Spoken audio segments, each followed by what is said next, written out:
Hello everyone and welcome to the Daily Signal's Top 10, where today we are breaking down the top news stories of the week, many of which were either misreported or underreported in the mainstream media. And here to help me do all of that are my colleagues at the Daily Signal, Jarrett Stepman and Jenny Montalbano. Welcome. Thanks for being here as always. Let's go right to it. Starting with story number 10, the memo is finally released. And here is what President Trump had to say about it. But I think it's a disgrace what's happening in our country.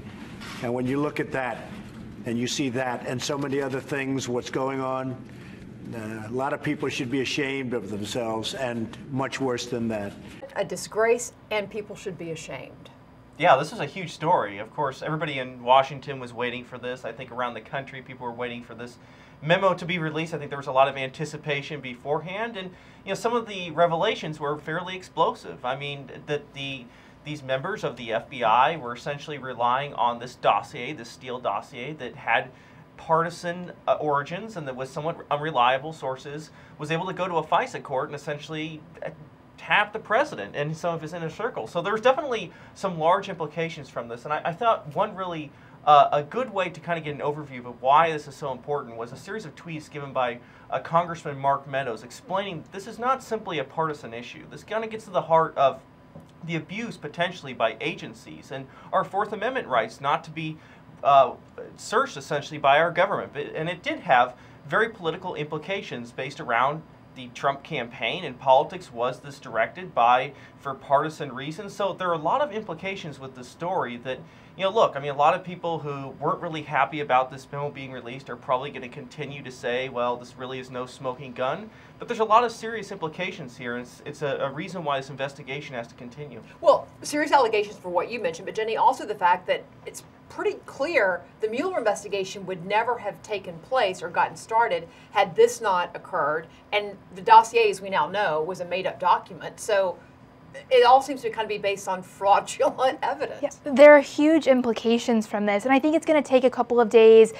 There are a couple hours right now where reporters are sifting through, but it does have massive implications. And I think above all, people have a severe lack of trust in the Justice Department, in the FBI, which is one of the reasons why I personally was a fan of just release the whole memo. Let's go through it. Let's have all of the facts. And as Jarrett pointed out, you have a serious problem when there's a lack of trust. And like you said, there are huge implications now, so we need to sort through and get to the bottom of it.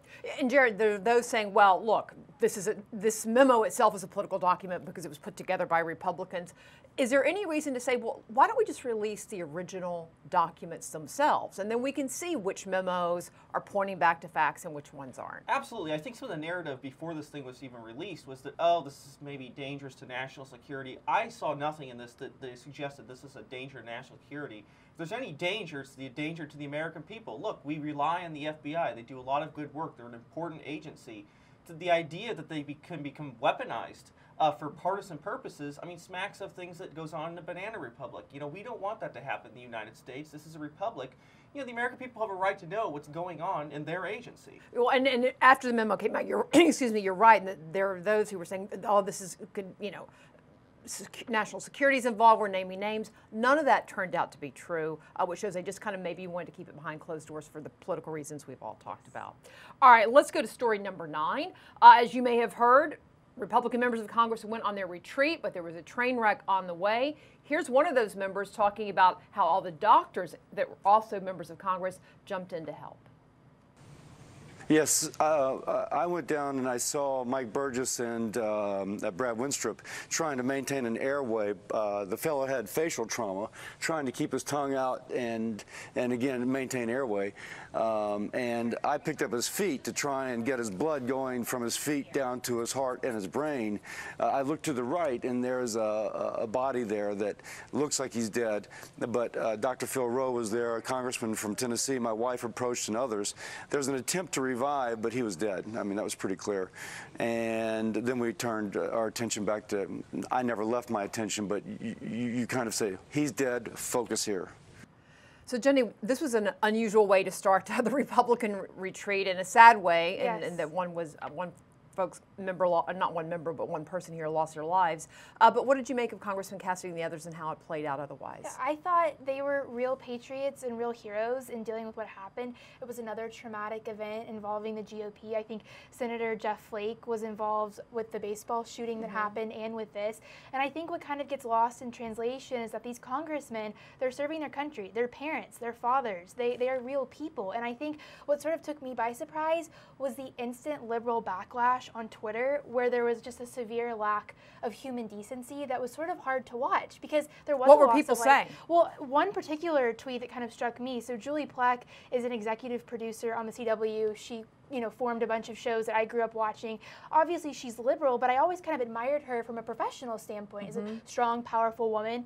She tweeted, and she did delete this, but she said, "A train full of Republicans runs into a truck full of garbage, and the garbage says, insert punchline here." And it just sort of knocked the wind out of me, because I thought, how awful. This was like an hour after it happened. These people were involved in such a horrible thing to immediately come out and have this type of a narrative. And they ran into a truck of garbage. There were people driving that truck, one of which lost their lives. Yeah, it's you hate to see these instant hot takes you get on Twitter sometimes. And Stephen King, of course, the famous novelist, said something about, oh, this was karma basically to the Republicans. And seeing the decency of the people who were actually on the train going to help one another. Some actually Congressman went to help the man in the truck who unfortunately got killed in this, tried to perform CPR. I think in normal human interactions, they showed fundamental decency to their fellow human beings. Fortunately, mediums like Twitter and social media, sometimes you get a lot of inhumanity and some really bad hot takes that people may regret. Yeah, and we're going to talk about one of those later in the program as well, which will be kind of interesting. Let's go to story number 8. This is also about a member of Congress, Congressman Trey Gowdy, who many of you I know have watched on a whole host of networks from South Carolina, has announced he is not going to run again. So, Jenny, this is kind of surprising. I mean, he always said he wanted to eventually go back to the courtroom and practice law again, but he's really been a leading force in the Judiciary Committee and all these investigations, Benghazi. Are you surprised he's stepping down? From what insiders have said, it's not all that surprising, but I do think it is a loss for conservatives in Congress. I've always kind of seen him as this very consistent, lion-hearted conservative, this firebrand who's all about justice, and he always sort of has this skeptical attitude, which I've always found a bit endearing and good for someone in the position that he's in. I'll never forget, in 2016, he was on stage with Marco Rubio, Nikki Haley, and Tim Scott, and it's when Rubio first said the line, the children of the Reagan Revolution are ready to take on the mantle, or something of that nature. And it was really powerful, and you saw him rise to prominence with the Benghazi hearings. He's really done a lot of good. I'm sad to see him go, but whether or not he ends up in the private sector or the Justice Department, they're lucky to have him. Yeah. Well, and Jared, this isn't a seat that Republicans are probably worried about losing. No, it isn't. I think, sometimes the narrative, oh, this is because of some kind of mass, retreat of Republicans from office, thinking that they're going to do bad, in the future. I think, look, I mean, some people want to return to private life. That's not a crazy concept that he may return to private life. And it would be better if more members of Congress would do that as opposed to spending maybe 30 years here, all the, I mean. It certainly could be helpful. It certainly would. And, look, Gowdy, I mean, he's definitely going to be missed. I mean, I think a lot of people recognize him as kind of the prosecutor. It's been wonderful seeing him in some of these hearings. He seems to be a serious guy. I know my father's a huge fan, watches him all the time. I'm sure he'll be very sad to see him go. It's definitely a loss for Congress, but you know what? Maybe he's happier doing this. And again, why don't we see more legislators step down and go back in the private sector every once in a while, right? Right. Well, it'll be interesting to see who takes up that next slot. All right, let's go to number 7 story this week. This from President Trump's State of the Union, where he talked about that there was a need for getting the deep state, going after them. Take a look. So tonight I call on Congress to empower every cabinet secretary with the authority to reward good workers and to remove federal employees who undermine the public trust or fail the American people. So, Jared, when people think of the deep state, they've been thinking a lot about this investigation with the FBI and so on, but this is actually, he's talking about basically every government agency out there, that it ought to be easier for secretaries of those agencies and others to go after bad employees.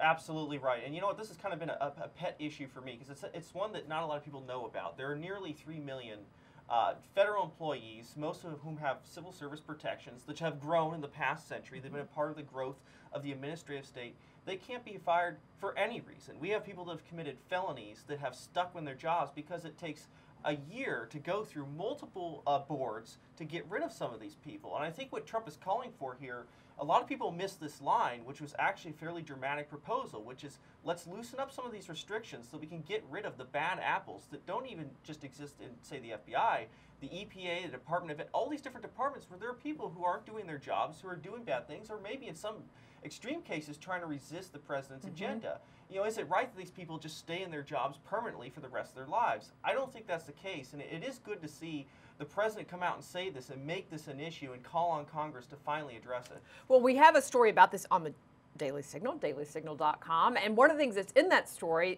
Jenny, is that it talks about if you're a private employee, you're like 200% more likely to lose your job than if you work for the federal government. Right. Isn't that incredible? It goes to show you how much work needs to be done in the deep state. You know, President Trump has done a great job with deregulation of these agencies and the policies, but now you have to look more at personnel. And if personnel isn't efficient, you can make all of these policy deregulation changes, but how effective can it truly be? Well, and we've seen that reform can be effective because at, of course, the Veterans Agency, Veterans Affairs, where we had all this mischief and veterans waiting way longer than they should have for treatment, and some veterans actually dying waiting for treatment, that there was great abuse there. They've reformed that agency. Congress had to pass a law, and you've had, I think, over 1,500 or so folks fired since that time, which clearly shows they probably needed to be fired a long time ago, but they just didn't have the power to do it. Right. Absolutely. And, you know, there have been some states already that have gone through these kind of reforms. Wisconsin under Governor Scott Walker, Georgia in the 1990s went through these reforms, and they have been successful. People have called and said, well, this is going to bring back the spoil systems and political hiring. Well, in many cases, they've actually made things more efficient and streamlined these places. The services, you would think, you know, especially progressives who like government efficiency, would be kind of all about, hey, let's get better people in these departments. Let's get better people to serve the American people instead of just relying on people that may be bad apples. And additionally, and President Trump talked to this, that it ought to be easier to give people who are doing a good job bonuses, pay raises, and like. And right now, it's pretty much just on, you know, automatic. If you don't get fired, you basically get the annual pay raise. Right, and that piece that just went up on Daily Signal, I think it was by John York, talks about moving more towards a merit-based system and the positive benefits of that. It's definitely something I don't think a lot of people are aware of, but when they hear about it, it sounds like common sense. Yeah, well, as you said, this is 3 million employees scattered across the federal government, many here in the D.C. area, but a number scattered across the states as well. All right, let's go to story number 6. I mentioned Twitter earlier. A CNN commentator, Sally Cohn, went on Twitter because she was so offended by USA chants during the State of the Union. Here's a look at what she was so offended by.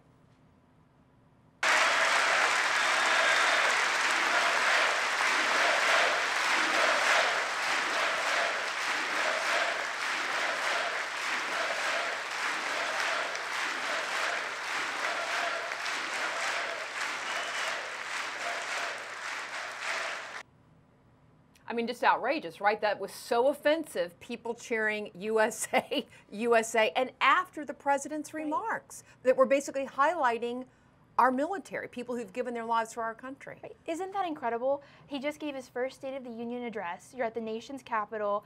People are chanting USA. How patriotic and wonderful is that? If she's that triggered by chants of USA, I think she should leave the country. That's absolutely ridiculous. And what's unfortunate is it's this kind of apologistic attitude that a lot of people have that doesn't make any sense. Well, and she said it sent shivers down her spine, basically because I guess she said this was nationalistic. What she thinks this is like Germany in the 1930s, or what is she thinking here? Well, you know, unfortunately, that's a lot of the times what a lot of progressives unfortunately conflate patriotism with what they see as the worst forms of nationalism. It's interesting how their viewpoint of this changes depending on who's in the White House, which I think is a very sad thing. I mean, to me, if you're a patriot, you're a patriot. You know, no matter what political party's in charge, no matter what the political circumstances are. But conflating this idea that patriotism is somehow a nasty, dangerous thing. Patriotism is a very good thing. Yes. raw nationalism, especially ethno-nationalism, is a dangerous thing, but this is just some people cheering for their country, for their president. I mean, that's a very patriotic act, a very simple thing. And, you know, conflating these ideas as if there's something terrible and dangerous, I think is going way too far. And she got a lot of blowback on Twitter. She did, and she tried to walk it back. Of course. Tiptoed, I'm thinking. Well, she's not the only one who, of course, says outrageous things in the media. Another is coming from our story number 5, MSNBC's Joy Reid. Also in the State of the Union, I'm sure if you watched, you heard that President Trump talked about illegal immigration, that one of the problems with it were the dangers coming out of the MS-13 gangs and their activity. He, of course, recognized people in the balcony who had lost children from that. Well, Joy Reid says, MSNBC's Joy Reid, says nobody cares. Take a look. Then he gives a speech tonight in which he makes it sound like the biggest issue in the United States, the biggest threat is MS-13, a gang nobody that doesn't watch Fox News has ever heard of. So he makes it sound like they're the biggest threat. So, Jared, Joy Reid has said a number of outrageous things, I think, over the past few years, maybe longer, but since I've actually paid attention. And this is crazy talk. She's had a few this week. In fact, she had another tweet that said that Trump talked about outdated things like faith and police and the family in his speech.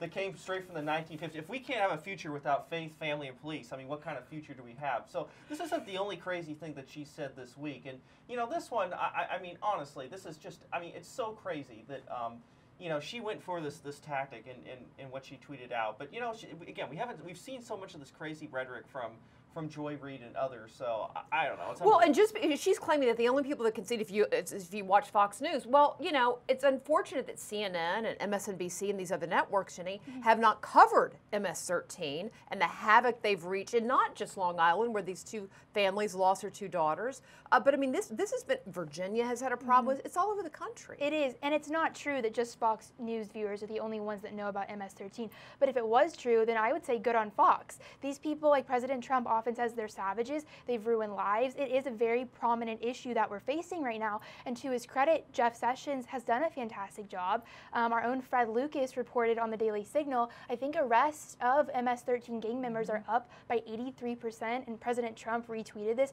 He's making substantial progress against a very real enemy we're facing. Yeah, and you know, I mean, if you watch the full speech, the president did talk about illegal immigration, but he in no way painted all illegal immigrants who were here as members of MS-13. He talked about that being one of the bad things about not knowing who was in your country, but it wasn't like he took this broad swath at everybody. No, and you know what? He pointed to a very real problem, which is this very dangerous gang. It was started in Los Angeles years ago because of El Salvadorian refugees who gathered there, created this gang that has unfortunately spread throughout the country. You know, people are dying because of this, and they're tired of the media not covering these stories that are very serious threats in a lot of neighborhoods. Obviously, the mother that Trump brought there who's lost her daughter is a very dramatic story that I think Americans are right to be fearful of, that this gang, which is so prominent in South America, has had inroads in the United States. That's not a small story that only people on Fox News care about. That's anybody who is around this gang, and maybe many immigrants. Yeah, well, I think a lot of these liberal commentators are upset because President Trump put a face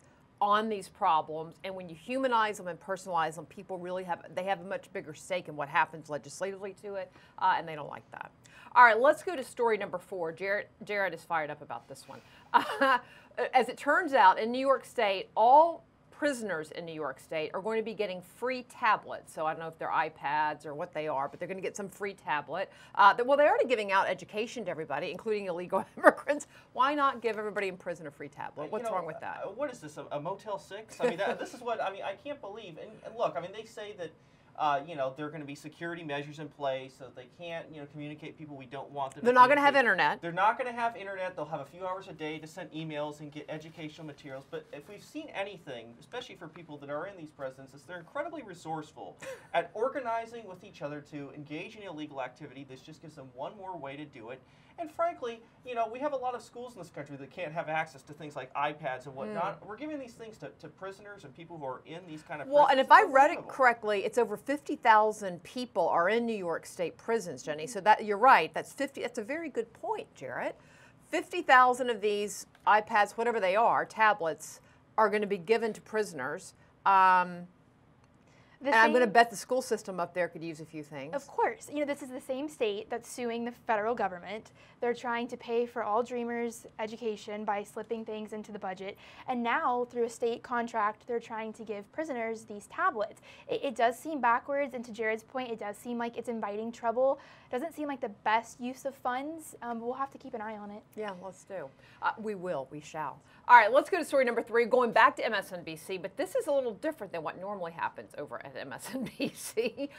Michael Wolff, who wrote the Fire and Fury book, who MSNBC was all happy about early on, they weren't so happy, apparently, when he went out against Nikki Haley. Take a look at Mika here. She has embraced it. I'm going to go as far as to say that you might be having a fun time playing a little game, dancing around this, but you're slurring a woman. It's disgraceful. So Jenny, Mika was pretty upset about this, and I think rightly so. It's outrageous what he said, or inferred he said about her, but it's kind of a 180 from where they were just a couple of weeks ago when this book came out.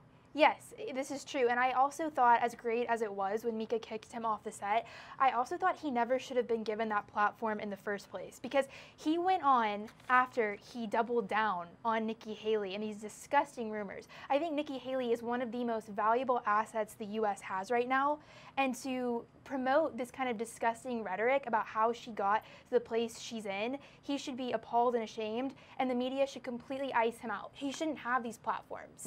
Well, he should be appalled and ashamed about many things. Yes, especially this. Especially this. But I mean, it's not like the media hasn't found out now that the book's come out that so much of it is nonsense. So much of it's unfounded, which is actually a lot of his career. This guy's a gossip columnist. Yes. Yes, you know, I find it unbelievable, especially because, you know, Mika and Joe were so eager to have him on before. Now they're grandstanding about this issue. You know, this book has been out for a while now. They were so eager to have him on the network before. Mika even said something, well, you know, maybe not everything's true in this, but, you know, it kind of rings true. The essence is true. The essence of this book is true. Yes. And now they're booting him off the show in kind of this dramatic spectacle. You know, we knew these kind of things before until, you know, frankly, some real journalists started to eat into his narrative and start to really bring this down. You know, so Mika and Joe are so happy to have this guy peddle these things, and now they're getting a little embarrassed. And I did like the tweet that Wolff sent out after this saying, well, you know, maybe I'll trust Trump on Mika in the future. I thought that was actually a good little rebuttal to this. So, you know, it's a kind of absurd situation that Mika and Joe kind of brought on themselves and brought on the show. They kind of all deserve each other as far as I'm concerned. All right, let's go to story number 2. Let's go out to the left coast, California. Sorry to all of our California viewers, but I think you'll agree with this. The city of San Jose has decided it is time to remove the statue of Christopher Columbus. Jarrett. Well, you know, you have the floor. This is an issue that gets me really fired up. Of course, being from California, I've spent some time in San Jose, and it's very upsetting to me to see Christopher Columbus, this statue, being taken down because of the work of a few activists who want this taken down. The city council said, well, it's got to go. Columbus is this butcher, this horrible person, and I have to say, you know, going through, especially as we are now, going through characters in our history, heroes of one time, combing through, trying to find things that drag them down, remove statues. It's a very dangerous thing in the history of our republic. It's a very sad thing that now these figures are taken down. And, you know, shame on San Jose for caving into these activists. You know, the mayor of San Jose, who has Italian heritage, made some excuse saying, well, you know, Columbus wasn't actually in San Jose, so should we have a memorial? That's like saying the state of Washington shouldn't be called Washington after George Washington because George Washington was never there. Well, don't give them any ideas. I'm sure there's somebody. I don't want to give them any They're going to start having here. some petition to like rename the state somehow. Yeah. They could. And you know, San Jose, which has a Spanish name, I must remind people, this is because of the Spanish migration to the New World. To trash Christopher Columbus in a town with a Spanish name, with an Italian, a mayor of Italian heritage, is embarrassing. And you know what? Frankly, we've seen so much of this.